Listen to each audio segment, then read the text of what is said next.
I love a good food mashup. And today I'm going to mash up a shepherd's pie with a twice baked potato.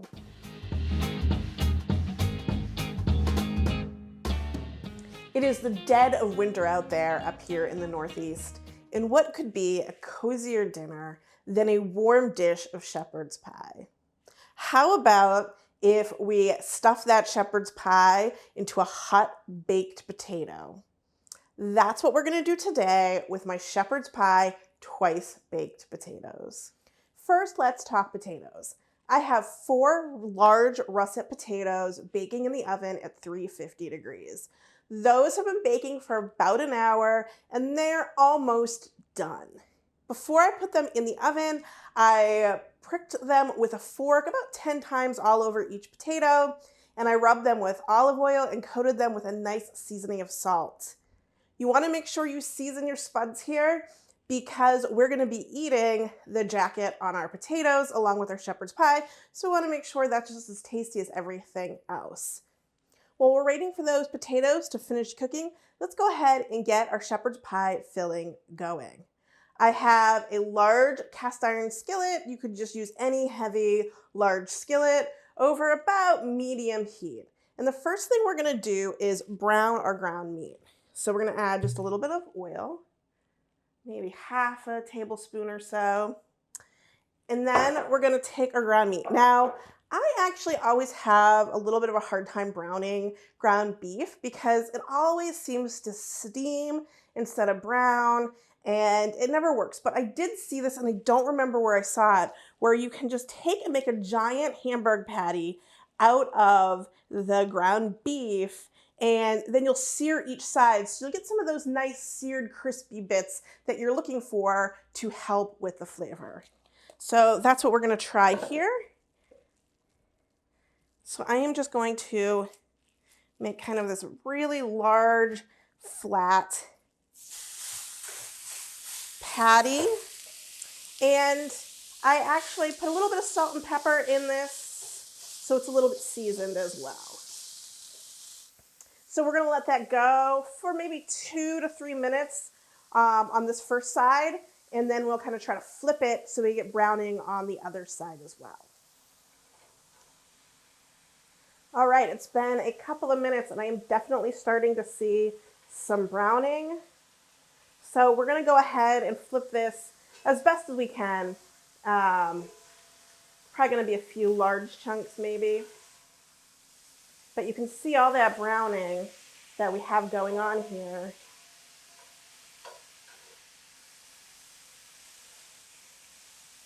That's going to be a lot of good flavor for us. I also think cast iron tends to do a better job maybe than like a non-stick pan at getting nice and hot and keeping that heat so that we get a nice brown exterior. And I do see some good browning on the other side, so I'm just going to start crumbling this a bit and get this so it's mostly cooked. We'll cook it a little bit more, so it doesn't have to be totally cooked through, but mostly. All right, that looks good. I'm just going to move this to a bowl and we will get on to the veggies. Okay, we're going to add just a little bit more oil to the pan, and then we're going to cook up our veggies. Now I have to start 1 large shallot. This is almost a cup. You could use an onion if you wanted to as well. About a half of a large onion would be good.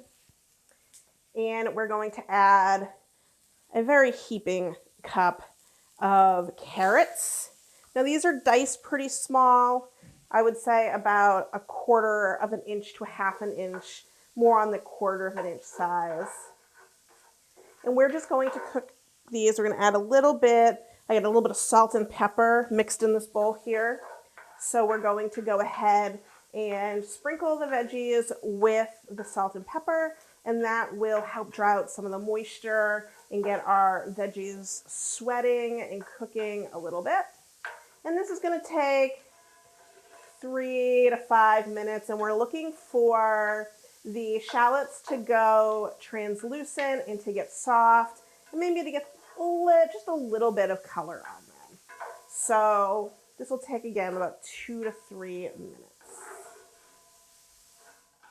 All right, our vegetables are soft. The shallots are translucent. We're going to add now some minced garlic, about 2 cloves here, and let that cook for about 30 seconds or so. And while our vegetables were cooking, I checked on our potatoes and they were done. So I took them out. They're sitting back there on the stove, just cooling off just slightly so I'll be able to handle them when it's ready to stuff them. We're also going to add about a tablespoon of fresh thyme. You could do dried here too. I would just maybe do half a tablespoon if it's dried because the flavors are a little bit more concentrated.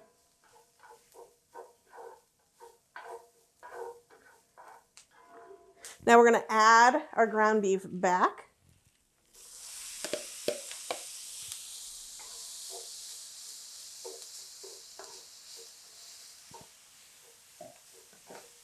We're going to give it another little pinch of salt and pepper here.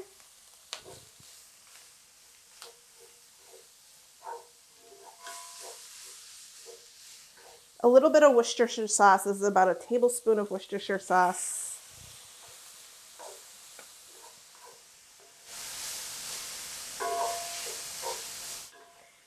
And we're going to dust this with about a 1/4 cup of flour. This is going to make basically a roux so that our gravy gets thickened when we add our stock.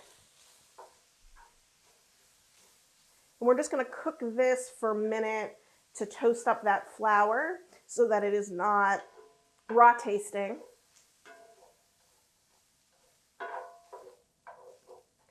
That should be good. And now we have 2 cups of beef stock. And we're going to stir this in. And we're going to probably stir pretty constantly just because we want to make sure that it gets incorporated with the flour. What's going to happen is the stock's going to heat up and the flour is going to start absorbing the stock, and we'll end up with a nice gravy. So you can see our gravy is coming up to a boil and it's starting to thicken, and we're just going to let this cook until it gets nice and thick and until the vegetables, so the carrots are pretty tender. Okay, so that's nice and thickened. And then the last thing we're going to do is pour in about a cup of frozen peas, and those will cook up really quickly in the heat that is left in the pan. And there you go. We have our shepherd's pie filling. And actually, I do know that this is actually technically cottage pie because it's beef and not lamb.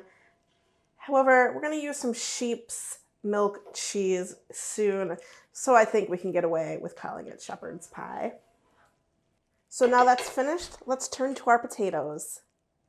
Okay, our potatoes are nice and tender and just cool enough for me to work with without burning my hands. So let's go ahead and carve out the insides of these potatoes. So what we're going to do is just take off maybe the top 1/4 or so here. And we're going to use this serving spoon, and I'm using it because it's got like a nice little pointed. Barley is really wanting some of this shepherd's pie. Anyway, this spoon has a nice little pointed tip here, so I think it'll be really good. Yeah, so we're going to get in here, and we're going to scoop out all this potato and put it in this bowl. And we're going to leave, I don't know, maybe 1/2 inch to 1/4 inch of border around the potato, just to make sure that we have like a very supportive base for our shepherd's pie. Going to create that little bowl that we want here.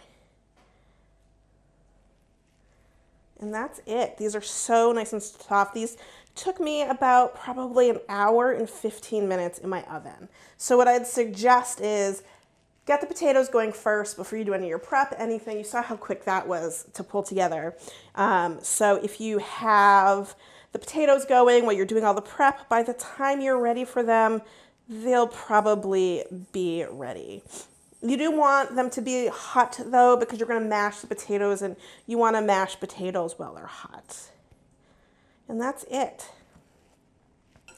So that is the inside of our potato. And I'm going to do the rest of these potatoes and also the tops. I'm just going to take the skin off the tops of the potatoes and put those in our bowl. And they're pretty hot, but I got chef's hands. Just be careful with these. So I'm going to finish these off and we will get to the next step.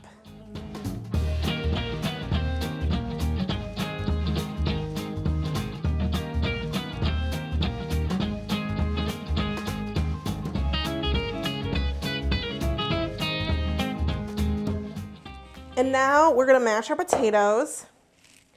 And I have over here about a half a cup of half and half, 4 tablespoons of butter, and 2 cloves of garlic that I've smashed. And I just had it over here on low while I was making the shepherd's pie filling. You always want to put hot butter and cream into your mashed potatoes. And then we'll probably just fish out these cloves of garlic if I can. Oh, I managed to keep them in the pot. And now we want to mash. And my masher is down here. We're going to put a little bit of salt and pepper in here and give them a good mash. Also, that sheep's milk cheese I was telling you about, we got about 1/4 cup of pecorino. And I'm going to put almost all of it. I'm going to hold back just a little bit to sprinkle over the tops of our baked potatoes, or twice baked potatoes. So to assemble these, we're going to just fill them up with our shepherd's pie. I'm going to make sure I get some nice gravy in there, because you want a nice gravy moment. And I think I could have probably done 6 potatoes. We'll see. But it does seem like there's a little bit extra shepherd's pie here. And there you have the first step. And we're going to do the rest of these and then top them with potatoes.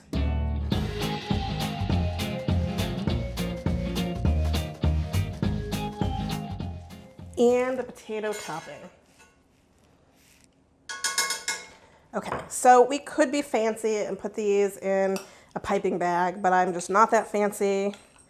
So I'm just going to dollop these over our potatoes.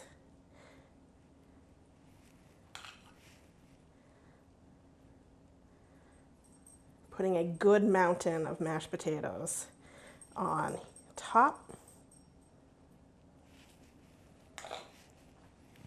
Trying to seal around the edges a little bit. It doesn't have to be perfect.